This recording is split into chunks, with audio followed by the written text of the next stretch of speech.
बदलापुरात घडलेली घटना आणि त्यानंतरचं प्रत्युत्तर आज ते खऱ्या अर्थानं हायकोर्टला गेलं आणि हायकोर्टनी एक वेगळा अहवाल सादर केला आहे.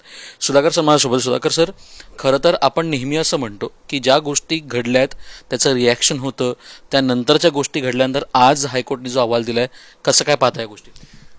मी तर म्हणेन की हायकोर्टाने पण सरळ आणि क्लिअर सांगायला पाहिजे होतं की कुणाचा गुन्हा दाखल करा, तपास करा आणि 30 दिवसामध्ये निष्कर्ष काढा.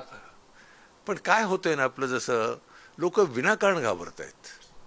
जिथे टीका करायला पाहिजे तिथे तुम्हाला प्रत्येकाला हक्क आहे, प्रत्येकाला आपलं मत व्यक्त करण्याचं स्वातंत्र्य आहे आणि हे राज्यघटनेने दिले. हेच बऱ्याच लोकांना माहिती नाही. आत्ता आमच्या चर्चेमध्ये एक विषय निघाला होता की त्यात राजू बागवारांच्याबद्दल मला आदर आहेत, अत्यंत हुशार आहेत, चांगले गरज आहेत. पण ते जे म्हणाले की प्रत्येक एन्काउंटरमध्ये हे होतात, संशय व्यक्त केला जातो, असं नाही. जे एकांतात होतात, अंधारात होतात, कोणी होत नसताना होतात, त्यांनाच जास्त टीका होते आणि त्यातले जवळजवळ 100% हे एन्काउंटर फेक असतात.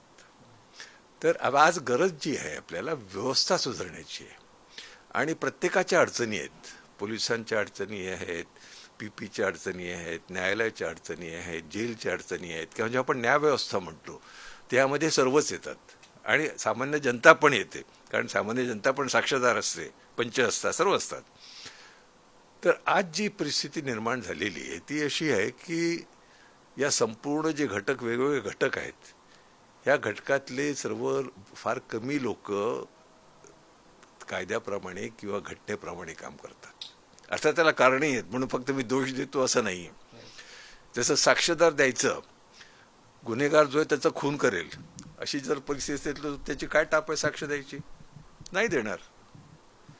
तर प्रत्येक ठिकाणी न्यायालयावर किती कामाचा बोजा आहे, न्यायालयाची परिस्थिती काय आहे, किती स्टाफ किती आहे, सामान, म्हणजे प्रत्येकाच्या अडचणी आहेत, त्या पण आपल्याला लक्षात घ्याव्या लागतील आणि संपूर्ण व्यवस्थाचं आपण लक्षात घेऊन यात कशी सुधारणा करण्यात येतील हे पाहावं लागेल. आणि एक आनंदाची गोष्ट की आदरणीय सर्वोच्च न्यायालय अधूनमधून बऱ्याचशा चांगल्या सूचना देतं, शासन पण बऱ्याच चांगल्या सूचना काढतं, पण जेव्हा त्याचे अंमलबजावणीची वेळ येते तेव्हा ती तेवढी व्हायला पाहिजे तेवढ्या प्रभावीपणे होत नाही आहे.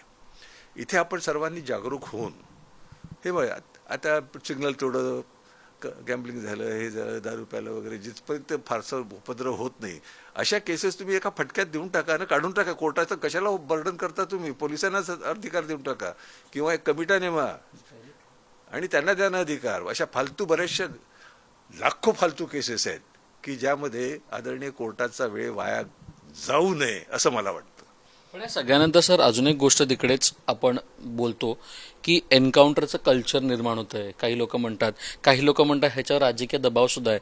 या सगळ्या गोष्टीकडे आपण तटस्थपणे पाहिलं पाहिजे की नाही पाहिलं पाहिजे, काय म्हणतात? तटस्थपणेच पाहिलं पाहिजे. म्हणून मी आत्ताच बोललो की सर्वच राजकीय पक्ष त्यांच्या सोयीस्कर प्रमाणे त्याचा अर्थ काढतात. म्हणजे फक्त असं आहे की एक पक्ष खोटक्या एन्काउंटरला पाठिंबा देतो, दुसरे सर्व पक्ष नाही देत, अशातला प्रश्न नाही आहे. तर हे एकदा आपण लक्षात घेतलं तर इथे आला स्वार्थ आणि हितसंबंध. तर आपल्याला सर्वांना स्वार्थ आणि हितसंबंधांच्या पलीकडे जावं लागेल आणि जे स्वार्थी लोक आहेत, कोणी असोत, मग ते पुढारी असोत, पोलीस असो, प्रॉसिक्युटर असो, जज असो, कोणी असो, कोणाचीही गय करता कामा नये. खूप धन्यवाद सर, आमची बातचीत केलं होतं. आपण एकंदर पाहिलं की खरं तर काहीतरी पावलं घ्यायला हवीत, पण ती पावलं कोणती असेल ती येणाऱ्या दिवसात आपल्याला कळेलच. एकाचसोबत श्रेयस सावंत, पुढारी न्यूज, मुंबई.